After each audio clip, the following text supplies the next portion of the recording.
এক গায়ে বাস করত এক কৃষক, নাম তার মাধব।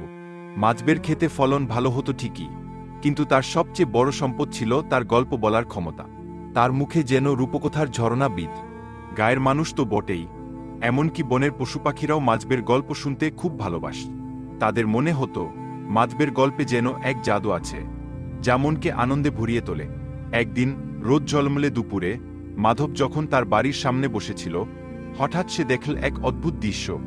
প্রথমে এল বিশাল একটা হাতি, তার পেছনে এক হরিণ, তারপর একটা দুষ্টু বাদর, এমনকি একটা পালকঝোলা টিয়া আর এক চালাক শেয়ালও সার বেঁধে এসেছে।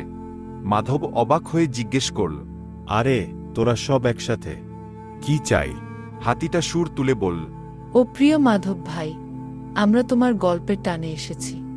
আজ একটা খুব মজার গল্প শোনাও না। বাদরটা লাফিয়ে উঠে বলল, হ্যাঁ হ্যাঁ, একটা মজার গল্প, যাতে হাসতে হাসতে পেট ব্যথা হয়ে যায়। মাধব হেসে ফেল। সে দেখল গাছের ডালে বসে আছে টিয়া, আর উঠোনে বসে আছে বাকিরা। সব মিলিয়ে যেন এক গল্পের আসর বসে গেছে। মাধব তখন শুরু করল তার গল্প।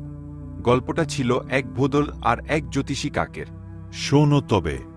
এক নদীর ধারে থাকত এক ভোদর। সে সবসময় মাছ ধরতে গিয়ে ব্যর্থ হত। আর সেই নদীর পাড়েই এক পুরনো গাছে বাস করত এক কাক, যে নাকি ভবিষ্যৎ দেখতে পেত।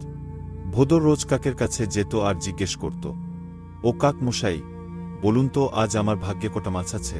কাকটা একদিন রেগে গিয়ে বলল, ওরে ভোদর, মাছ ধরাটা তোমার হাতের কাজ, আমার নয়।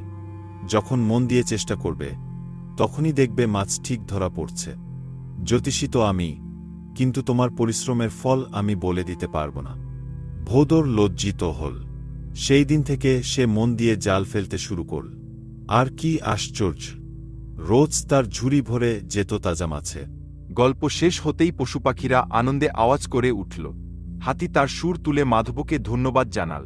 হরিণ কৃতজ্ঞতায় মাথা নোয়াল। মাধব বুঝল তার গল্প শুধু আনন্দই দেয় না, বরং সবাইকে একটা ভালো শিক্ষাও দেয়। সেই দিন থেকে রোজ বিকেলে মাধবের দাওয়ায় বসত এক জমজমাট আসর, যেখানে মানুষ